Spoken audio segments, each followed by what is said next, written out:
पाकिस्तान में चैलेंज यह है कि एक तरफ है कोरोना और दूसरी तरफ है भूख। सेक्टर जिधर आप लोगों को रोजगार दे सकते हैं वो है कंस्ट्रक्शन। मेरा इंटरेस्ट है और मेरी गवर्नमेंट का इंटरेस्ट है कि हमारा जो डेली वेजर है, हमारे जो तरखान है, हमारे जो पेंट करने वाले हैं, इन सारे लोगों को रोजगार मिले। बैठ के हमने जो अपने कंस्ट्रक्शन सेक्टर है उसके लिए हमने इंसेंटिव्स दिए। पहले हमने ये फैसला किया कि जो भी इस साल कंस्ट्रक्शन सेक्टर में इन्वेस्ट करेंगे उनसे ये नहीं पूछा जाएगा कि उनकी सोर्स ऑफ इनकम क्या है। हेलो जी, अस्सलाम वालेकुम। This is Yusuf from Mike Blogs. जैसे कि आप जानते हैं कि मैं इस चैनल पे कंस्ट्रक्शन से रिलेटेड वीडियोस बनाता हूँ, तो thank you very much for liking my content.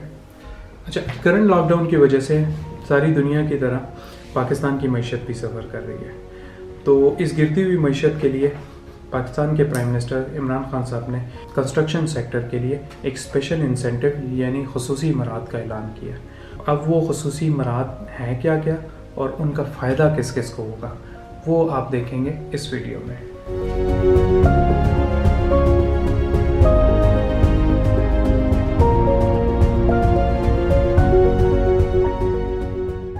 अच्छा, वीडियो शुरू करने से पहले मैं कुछ अपनी कंपनी के बारे में बताना चाहूँगा, क्योंकि मुझे बहुत सारे इनबॉक्स में मैसेजेस आते हैं कि मेरी कंपनी क्या क्या सर्विसेज प्रोवाइड करती है।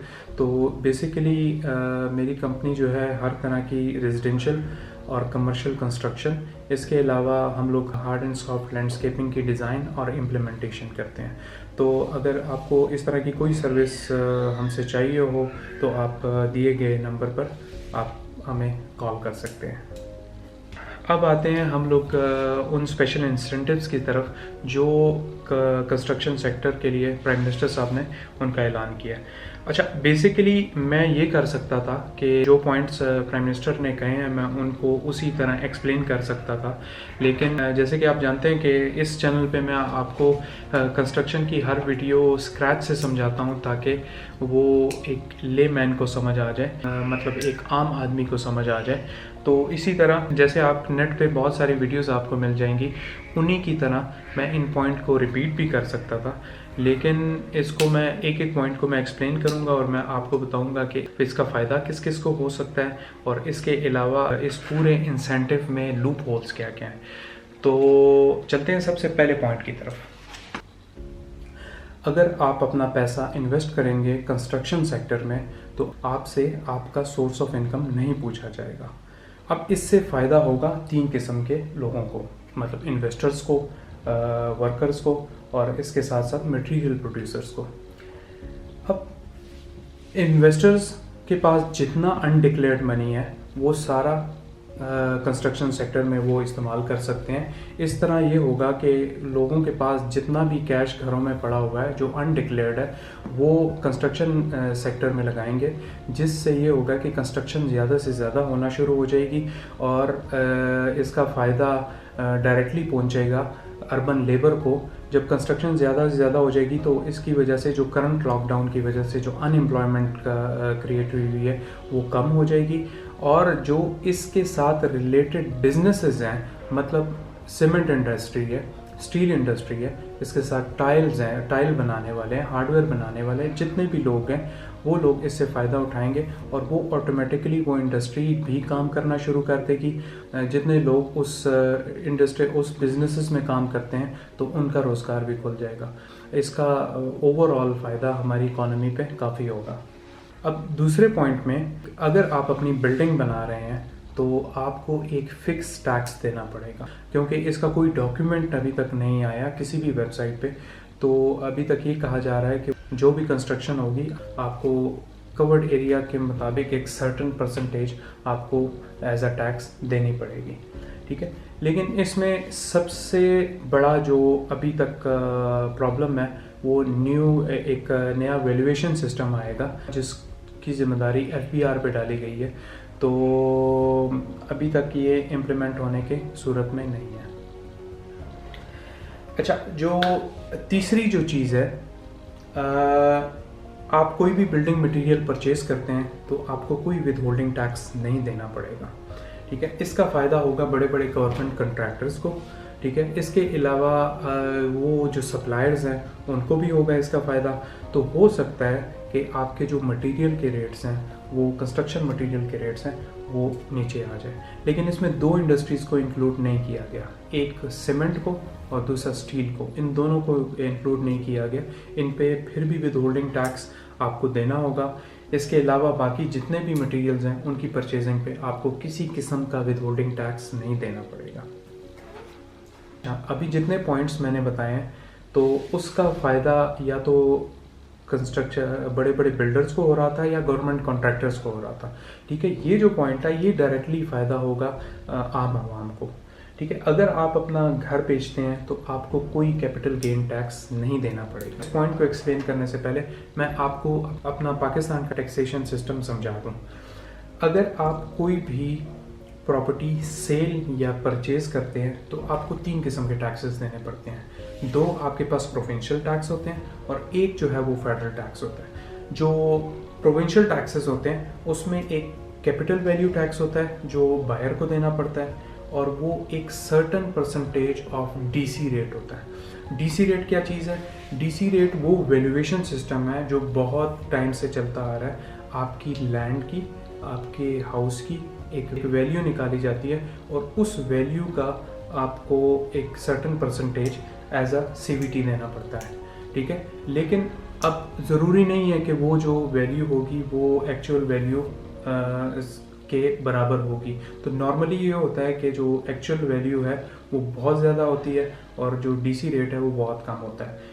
इसके बाद कैपिटल गेन टैक्स होता है, ये सेलर को देना पड़ता है। अच्छा, ये वाला जो टैक्स है सीजीटी जो है कैपिटल गेन टैक्स, ये सेलर को एक प्रॉफिट की एक सर्टन परसेंटेज आपको एज अ टैक्स देनी पड़ती है। और ये दोनों टैक्स जो मैंने प्रोविंशियल बताए हैं ये क्लेमेबल नहीं है, आप इनको अपने इनकम टैक्स में क्लेम नहीं कर सकते। इसके बाद आता है तीसरा टैक्स, वो है with holding tax. With holding tax federal government लेती है और ये दोनों बायर और सेलर को देना पड़ता है और इसको एडवांस टैक्स कहा जाता है, और ये जो है आप इसको क्लेम कर सकते हैं अपने इनकम टैक्स में। अब चौथे पॉइंट की तरफ वापस आते हैं।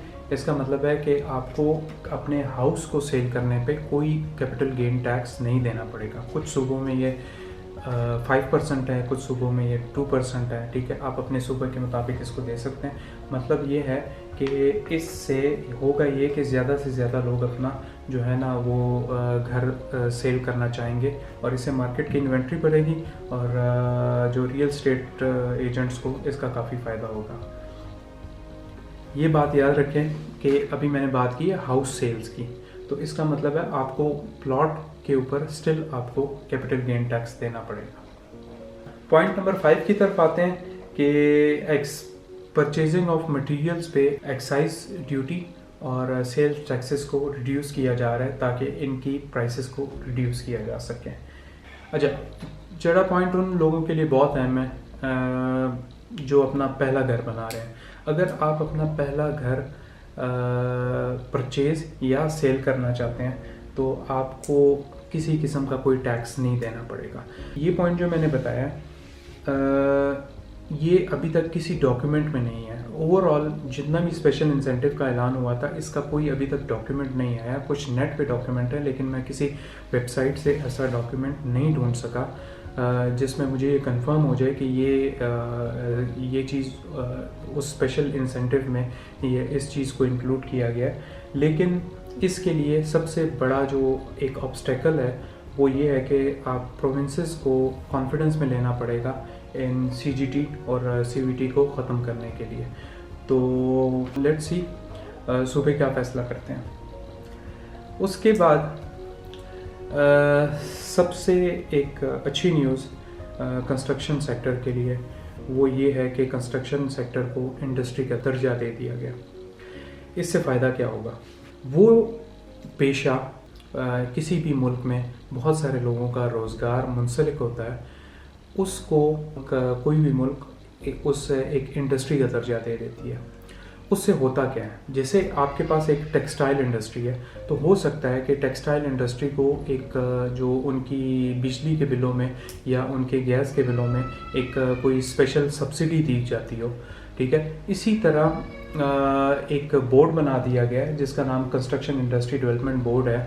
वो बोर्ड क्या करेगा, वो सिफारिशात पेश करेगा गवर्नमेंट को क्या क्या और कितनी इंसेंटिव्स किसी भी कंस्ट्रक्शन इंडस्ट्री को दी जा सकती है। अच्छा, सबसे आखिरी चीज़ जो नया पाकिस्तान के बारे में कही गई कि सब्सिडी दी जा रही है 30 बिलियन की। अभी तक कोई डिटेल्स इसके बारे में नहीं आई कि क्या सब्सिडी दी गई है। आइदर वो कंस्ट्रक्टर्स को दी जा रही है या फिर जो लोग हाउस को बाय कर रहे हैं उनको दी जा रही है, ठीक है। अभी तक इसके बारे में कोई तफसीलात नहीं आई। इसके अलावा 90% ऑफ द टैक्सेस जो है वो वेव ऑफ किए जा रहे हैं ताकि इसकी जो नया पाकिस्तान में जितने भी प्रोजेक्ट्स हैं उनमें घरों की अफोर्डेबिलिटी को इम्प्रूव किया जा सके। अच्छा, मैं अभी समराइज़ करता हूँ सारे पॉइंट्स को वन बाय वन। सबसे पहले आपसे आपका सोर्स नहीं पूछा जाएगा अगर आप अपना पैसा कंस्ट्रक्शन इंडस्ट्री में इन्वेस्ट करते हैं। इसके अलावा किसी किस्म के जितने भी जो टैक्सेस हैं बिल्डर्स पे वो फिक्स कर दिए गए हैं। कोई विदहोल्डिंग टैक्स मटेरियल पे नहीं चार्ज किया जाएगा। कोई कैपिटल गेन टैक्स नहीं चार्ज किया जाएगा अगर आप अपनी प्रॉपर्टी सेल करते हैं। इसके अलावा सेल्स एंड एक्साइज ड्यूटीज़ जो है वो मटेरियल परचेज पे वेव ऑफ की जा रही हैं, कम की जा रही हैं। इसके अलावा कोई अगर आप अपना पहला घर ख़रीद रहे हैं या बेच रहे हैं तो उसके ऊपर आपको कोई टैक्सेस नहीं देने पड़ेंगे। कंस्ट्रक्शन को इंडस्ट्री का दर्जा दे दिया गया है और नया पाकिस्तान में बहुत सारी सब्सिडी दी गई है। 30 बिलियन की सब्सिडी दी गई है और उसमें सारे टैक्सेस वेव ऑफ कर दिए गए हैं। इसमें अब जो सबसे मेजर ऑब्स्टिकल है वो है 18th अमेंडमेंट। बहुत सारी चीज़ें जो सूबों से मुतल्लिक है, फॉर एग्ज़ाम्पल CVT CGT जो है या DC रेट जो है ये सूबों से मुतल्लिक है, तो इसके लिए सूबों के अप्रूवल लाजमी चाहिए। और सूबों की अप्रूवल मुझे आइडिया नहीं है कि शायद वो पार्लियामेंट से बिल की सूरत में पास होते हैं या जैसे भी होता है, लेकिन ये सबसे मेजर ऑब्स्टेकल है। और इसके अलावा ये सारी चीज़ें मैं आपको बताता चलूँ कि इसमें जो मेजर चीज़ें हैं उनका ऐलान 2019 बजट में पहले से हो चुका हुआ है, लेकिन बात जब आ जाती है सूबों की तो वहाँ पर फिर जो फेडरल गवर्नमेंट है वो मजबूर हो जाती है और वो कोई भी फ़ैसला ले नहीं पाती जब तक सूबे इस पे एग्री नहीं करते। तो ये थी सारी इस चीज़ के बारे में इंफॉर्मेशन। अगर आपको मेरी ये वीडियो अच्छी लगी हो तो प्लीज़ सब्सक्राइब करें और मेरी बाकी वीडियोस देखने के लिए आप इस चैनल पे जा सकते हैं। तो थैंक यू वेरी मच। इंशाल्लाह मिलेंगे किसी नेक्स्ट टाइम किसी नई वीडियो के साथ, नए टॉपिक के साथ। टिल देन टेक केयर, अल्लाह हाफ़िज़।